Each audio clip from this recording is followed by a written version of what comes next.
Bem-vindas, bem-vindos para o Mosaico do Negacionismo. Dessa vez a gente trouxe uma escritora e jornalista, Yara Lemos. Ela vai conversar com a gente sobre negacionismo e informação.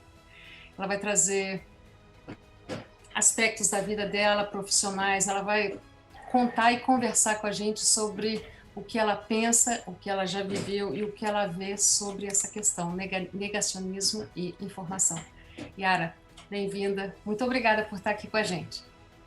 Que agradeço, um prazer imenso, Adriana, Marcos, obrigada pela oportunidade, obrigado por estar aqui com vocês participando desse projeto incrível que é o Mosaico do Negacionismo. Um prazer imenso, obrigada pela oportunidade. Como você narrou inicialmente, não é, Adriana? Eu sou jornalista e eu acho que esse negacionismo já começa pelo termo jornalista, muito importante, jornalista de formação, porque nós estudamos para trabalhar com a informação, com a comunicação. Sou formada pela Universidade Federal de Santa Maria, lá no início dos anos 2000 ainda, e fiz especialização em História Política do Brasil, pela Universidade Federal de Santa Maria também. Política sempre foi minha grande paixão desde criança. Lembro do meu pai me levando para reuniões partidárias, porque meu pai sempre foi muito participativo disso tudo, então eu desde pequena acompanhava essas reuniões partidárias. Na época era PDT, depois meu pai migrou um pouquinho para o PMDB, na época era MDB e agora voltou MDB, não é? Então, eu tenho essa lembrança de infância de participação política, e isso me levou para grêmios estudantis, atuação em política estudantil, e eu sempre soube que eu queria trabalhar com política. Eu não sabia exatamente qual seria o caminho da política que eu iria tomar. Uma política mais voltada para direitos humanos, algo que pensasse mais na população. Sempre foi isso que eu quis fazer e poder atuar. E dentro disso eu me profissionalizei, eu vim fazer faculdade de jornalismo, comecei desde muito cedo ainda na faculdade como trainee, tive a oportunidade de participar de um programa de trainee do grupo RBS, que é afiliada da Globo no Rio Grande do Sul, e de lá minha carreira alavancou. Eu fiquei 10 anos no Grupo RBS, entre o jornal impresso, entre algumas participações em rádio, mas mais entre jornal impresso e televisão. De lá eu vim para a Rede Globo. Da Rede Globo eu fui atuar em campanhas políticas mesmo, conhecer a campanha política na raiz, que era algo que eu sentia que eu precisava na minha formação profissional, porque é diferente o jornalista estar cobrindo política e o jornalista estar dentro da política. Você precisa saber como que a informação necessita chegar para as pessoas do outro lado, não apenas o que as pessoas querem saber. E esse vínculo dentro da campanha política, para mim, foi extremamente interessante e complementar na minha formação, porque eu acompanhei durante o período entre 2013, o ano inteiro de 2013, até o final da campanha de 2014, a construção de uma campanha política. Desde como você começa a construção dela, a trajetória do parlamentar, o que é necessário para ele se formar como um político necessário para a sociedade, o que a sociedade precisa dele. Então, essa construção de imagem, de você saber levar a informação para o público, para mim foi um aprendizado incrível, uma escola impressionante durante esse ano de 2013 inteiro até a campanha de 2014, que foi uma campanha vitoriosa para o candidato que eu estava acompanhando. E no domingo da eleição, quando ela se elegeu, foi uma parlamentar, uma senadora, e ela se elegeu, eu já estava em acerto, em negociação para eu voltar para o outro lado de redação. E aí eu ia assumir o comando da redação de um grupo português aqui no Brasil, que era o Grupo Destaque, que são de Portugal e tinham jornais aqui no Brasil, e eu ia começar atuando pela redação de Brasília. Isso depois se estendeu e eu acabei tomando conta da redação deles no Brasil e ficava na ponte aérea entre Brasília e São Paulo. Mas durante esse período eles já estavam para me contratar. Então, no domingo da campanha, quando ela foi vitoriosa, a gente comemorou a campanha, fizemos todas as avaliações e já um certo preparo para esses primeiros dias dela, que é uma espécie de um limbo eleitoral, porque o parlamentar está eleito, mas ele ainda não assumiu. É como quando a gente passava na universidade e dizia assim, não, você passou, mas tem que esperar a matrícula. Então, fica naquele certo limbo. E aí eu comuniquei, agradeci e agradeço até hoje pela oportunidade que eu tive de atuar e conhecer a política, foi o meu primeiro conhecimento raiz ali, sabe, de campanha. Voltei para o outro lado. E aí, desse outro lado, eu fiquei de 2014 até o final do ano passado. E voltei para esse outro caminho. Na verdade, ingressei num outro caminho, e aí, durante esse período, eu tive o Grupo Português, aí eu tive Folha de São Paulo, que é considerado o maior veículo impresso do país, sempre trabalhando com política. Fui para a revista Isto É, e aí recebi uma proposta para voltar para o outro lado, que é o que eu estou fazendo nesse exato momento, com outras situações, e preparando campanhas, e preparando políticos, e preparando a informação deles. Porque uma coisa que eu sinto muito, Marcos e Adriana, nessa situação é a dificuldade que as pessoas têm na comunicação. Você não pode simplesmente, eles acreditam e querem muito estar no veículo badalado, estarem na grande imprensa, mas não basta estar lá e não saber o que falar. É preciso saber o que falar. É preciso saber o que as pessoas estão necessitadas. Qual é a informação que precisa ser repassada? O veículo A nem sempre é a informação que o veículo B quer saber. Os públicos são diferenciados. E a pessoa que está sendo treinada, ela precisa saber disso. Ela precisa se portar, ela precisa ter o conhecimento da informação como um todo, o que ela precisa repassar com firmeza, com segurança e com credibilidade. No Brasil hoje, em que ao longo do tempo a corrupção tomou conta da política, a gente tem uma dificuldade extrema de você conseguir segurar a imagem de uma pessoa, de um político, com informação verídica e correta.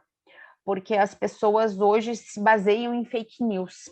Você tem os aplicativos de mensagem, você tem redes sociais, no qual qualquer um diz que é jornalista, por isso eu defendo a importância da nossa profissão, da nossa qualificação como profissionais, porque qualquer um acha que pode chegar e dizer que é jornalista, que pode gravar um vídeo no YouTube e falar o que quiser e vender isso como verdade absoluta, e isso não é assim.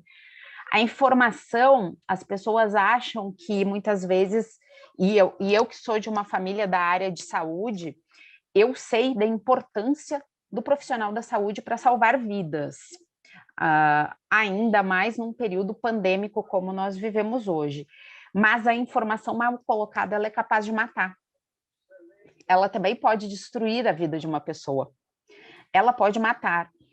Então, saber trabalhar a importância da informação, para mim, é algo extremamente importante. E eu hoje vejo, por esse outro lado que eu estou, novamente, por dentro da política, a necessidade que você tem de trazer ao público a real informação e fazer com que ela chegue até ele.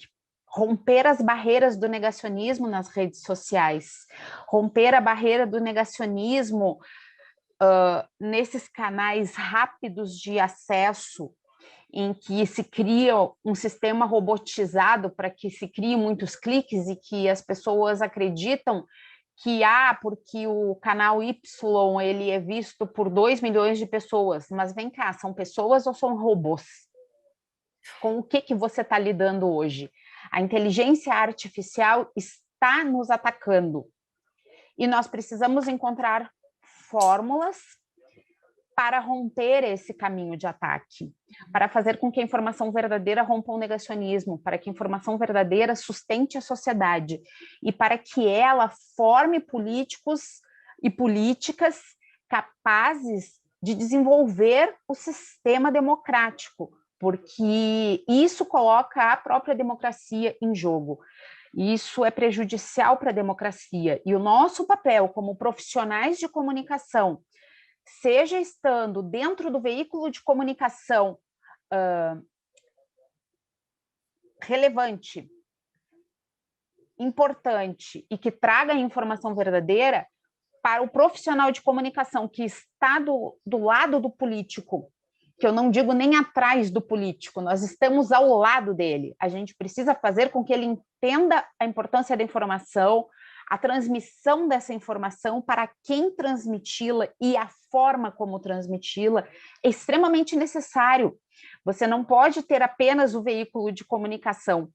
Você tem que ter o veículo de comunicação aliado ao profissional de comunicação que constrói essa rede democrática fortalecida, que hoje, no Brasil, nós temos ela debilitada. E nós precisamos voltar a construir essa teia juntos para que daqui a 20 anos nós não soframos ainda as consequências do que estamos passando agora. A pandemia não é apenas uma pandemia de um vírus que nos proíbe de sair de casa, que nos coloca com máscara quando estamos mais próximos, com uma distância aceitável. Nós temos uma pandemia de falsas informações que precisam ser combatidas. E isso é um trabalho de profissionais, não é um trabalho para pessoas que não estejam preparadas para fazê-lo. É um trabalho que costuma ser um trabalho mais caro, mais valorizado. E muitas vezes eu já recebi pessoas que me dizem assim, mas você cobra tudo isso para segurar a minha imagem, para me ensinar a transmitir a informação? Eu estou construindo a tua trajetória de vida junto com você, é o que eu digo para eles. E aí, quando cria-se uma crise de uma palavra mal colocada, que destrói todo um contexto social ali, a pessoa corre aqui e diz, nossa, se eu tivesse me preparado para aquilo, eu não teria cometido esse erro. Isso é comunicação. Comunicação é profissional. Comunicação é uma arte, comunicação é um estudo. Não é simplesmente você sair por aí querendo comunicar, você precisa ter técnicas de comunicação. E isso está nas mãos de profissionais.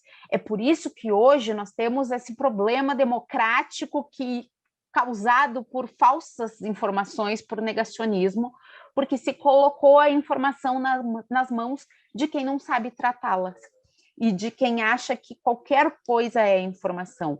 E, para mim, quando vocês falam desse mosaico do negacionismo, a informação é a cola disso tudo. A informação verídica, a informação trabalhada por profissionais.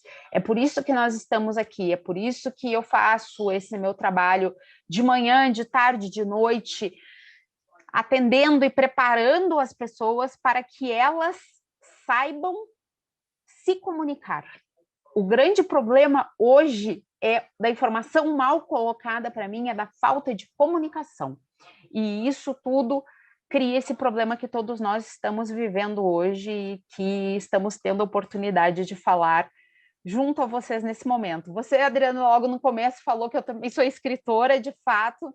Está aqui o meu livro, que Marcos Linhares é quase que um padrinho dele, eu digo. Ele é, sim, o padrinho dele, porque o Marcos foi a pessoa que me empurrou muito para essa sequência de uma pesquisa que demorou mais de 10 anos para ser feita em loco, com entrevistas com pessoas que confiaram no meu trabalho e que confiaram na minha pessoa. Por isso eu falo que a comunicação ela é algo que ela perpassa qualquer situação que você possa dizer técnica apenas. Ela é alma. Você precisa estar junto com a pessoa, você precisa provar para a pessoa que você é digno de ter aquela informação. E você precisa trabalhar bem com aquela informação. E a Cruz Haitiana, ele é um reflexo disso, porque são vítimas de pedofilia, de religiosos por parte de religiosos da Igreja Católica, que vão desde núncios a diáconos, a simplesmente religiosos que representavam uma Igreja Católica e que usaram crianças haitianas, jovens haitianas, para satisfazerem os seus desejos sexuais, em troca de comida, em troca de escola, em troca de banho quente, de remédios. E eu tive a sorte, a oportunidade e a confiança dessas pessoas, de elas confiarem a mim as suas histórias. E eu me sinto uma privilegiada por poder trazer a eles essa informação, que ela rompe negacionismo também. Não é que ela está aqui, ela é prova, ela é documentada, as pessoas falaram sobre isso, elas confiaram em mim as suas dores, os seus problemas, a ponto de que nós possamos romper essa barreira e dizer, sim, ela existe, sim, ela precisa de solução, sim, ela está aqui do seu lado. Então, é preciso se trabalhar isso. Isso é política, isso é direitos humanos, isso é comunicação, isso é jornalismo. E a reportagem, ela envolve tudo isso. Eu sou uma pessoa que me envolvo com as pessoas no sentido de fazer com que elas aconteçam, sabe? Trazer essa informação à tona, sem prejudicar a pessoa que está passando, trazendo a verdade e fazendo com que essa verdade seja vista pelo grande público. Esse é um dos meus objetivos de vida. E o jornalismo, para mim, que já tem mais da metade da minha vida no jornalismo, porque esse ano, que já faz 20 anos que eu estou formada, e então eu já digo que o jornalismo já toma metade da minha vida. Então, para mim, é uma honra muito grande ser jornalista, trabalhar com a informação e poder transmitir isso às pessoas. Eu considero o jornalismo uma missão de vida. Por isso que eu considero tão importante a qualificação, o profissionalismo diante do que você traz para as pessoas. Nós somos o filtro, mas eu recebendo a informação e passando a vocês, eu sou o filtro. Esse filtro está em mim, o filtro do que é verdadeiro, o filtro do que é falso. Eu não posso deixar que as pessoas recebam um material falso. Eu não posso trabalhar com isso. Então, eu preciso saber filtrar o joio do trigo. E nem sempre eu nem diria, isso nunca é fácil. Isso nunca é simples. Porque nós temos que saber quem são as pessoas confiáveis, aonde elas estão. E mesmo nós, jornalistas, sabemos que temos que falar com pessoas não confiáveis e saber separar a informação que elas estão nos passando. É um árduo trabalho, é um árduo trabalho mental. Nós não cansamos fisicamente. Muitas vezes eu passo um dia inteiro na frente do computador e reunião e não sei mais o que lá. E aí, quando chega no final da noite, eu me sinto completamente esgotada. Parece que, sei lá, que passou um trator em cima de mim. Eu brinco metaforicamente falando, mas é um esgotamento mental. Eu não tenho um esgotamento físico, eu tenho um constante esgotamento mental, porque trabalhar com isso tudo te exige leituras, te exige análises, construções, não, que você precisa trazer, a semiótica, todas essas análises estéticas, semióticas, elas precisam estar presentes na hora de trabalhar com a informação, porque se eu não souber analisar tudo isso, eu corro o risco de passar a informação errada, e não é para isso que eu estou aqui. Então, essa é o grande trabalho, esse é o grande foco que nós temos. Enfim, é isso, Adriana, é isso, Marcos. Eu sei que eu sempre me estendo, porque para mim é uma paixão muito grande, isso é a minha vida, isso é a minha grande paixão da vida, então eu mergulho muito nisso tudo. Eu tenho algumas perguntinhas, se puder. Claro. Primeiro, assim, uma coisa que me impressiona nesse mundo da comunicação, a rapidez é um aspecto, né? A rapidez da notícia. Um segundo aspecto que me impressiona bastante, quer dizer, é mais no meu imaginário, porque eu nunca trabalhei nessa área, é sobre as pressões que existem com relação à informação, né? As pressões, interesses, enfim, que também influencia até na linguagem a ser utilizada, não é verdade?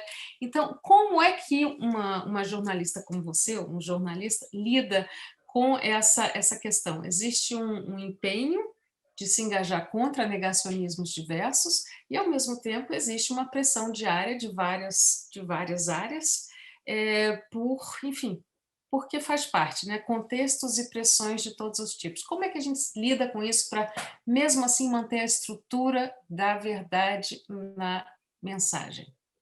No Brasil, nesse primeiro momento, especificamente, para mim é o evitar o conflito. Você, é o que eu falo sempre para os meus clientes hoje que eu atendo, tem uma informação negativa aqui, negativa no sentido de mentirosa. Uhum. Ele tem uma informação verdadeira.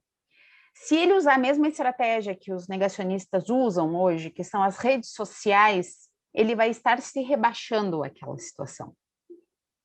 Então, eu preciso prepará-lo para que ele chegue nos canais lícitos e verdadeiros, passando essa informação, a ponto de ela poder disseminar para o restante da base. Essa é a preparação que eu faço. Tive um problema ontem, inclusive, um fato em relação a isso, e eu disse para parlamentar, não entre em polêmica, porque senão você vai se rebaixar e você vai ser rotulada tal como a outra pessoa, que não tem credibilidade alguma, entendeu? Então, ignora. Hoje, a informação falsa, ela precisa ser ignorada. A gente precisa conseguir não engoli-la como um sapo. Ela não deve nem chegar perto da gente, entende? Então, o que eu sempre trabalho é que tenha informação falsa, não se dá.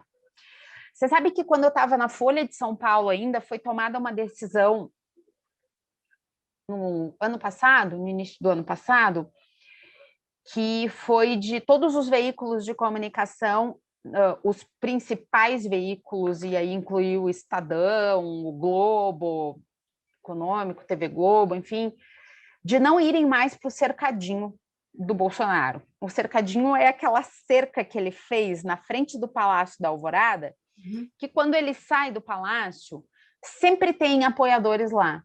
São militantes que muitas vezes não sabem nem o que estão falando e o que estão fazendo lá. Um parlamentar bolsonarista lotou um ônibus e aí pagou lanche para essas pessoas e as pessoas ficam lá no cercadinho gritando Bolsonaro, mito, aquela coisa toda, e xingando a imprensa.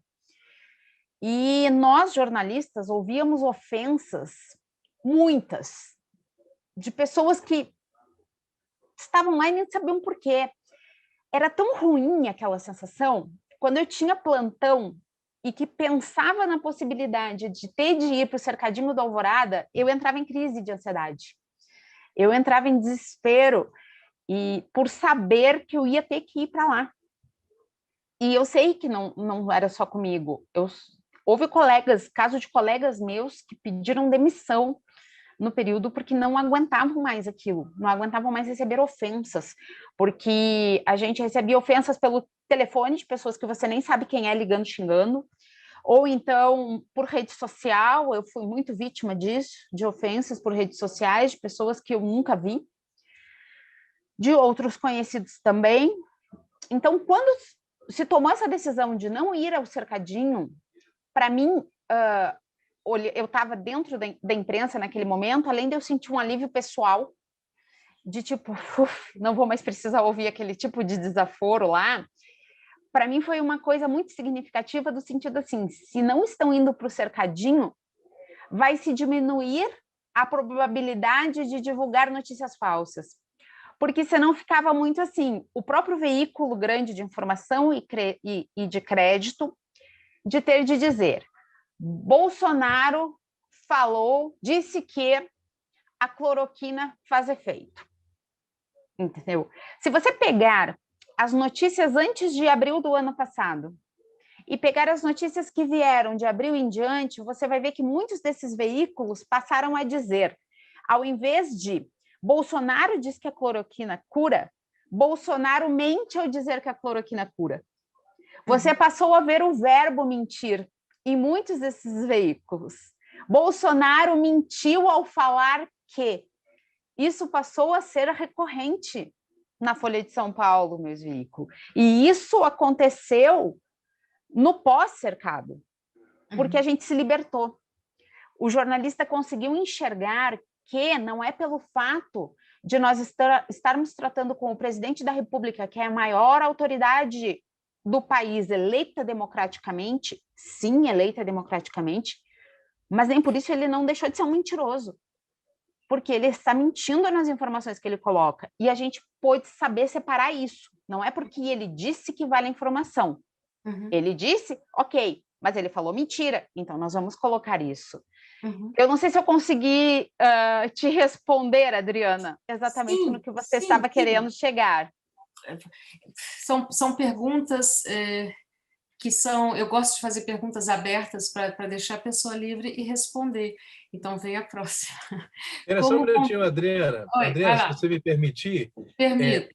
A ideia do livro, Yara, é de ser um livro. A ideia não é datar o livro. Então, como o seu livro também não é datado.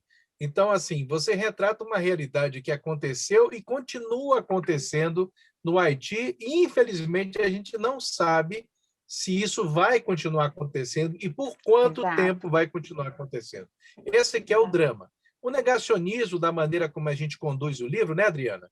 Ele é um livro também não datado. Ele é um livro que vai além do Bolsonaro, porque a gente acredita que esses movimentos políticos, de uma forma ou de outra, estão acontecendo pelo mundo todo e, infelizmente, vem acontecendo antes do Bolsonaro e continuarão acontecendo aqui e ali, que o desafio do combate à informação ele é tão grande que, uma vez até conversei com a Adriana sobre isso, tem um livro que eu adoro, do D'Amato, que é um jornalista, colega nosso, italiano, que mora na Inglaterra, que ele fez um livro sobre a pós-verdade.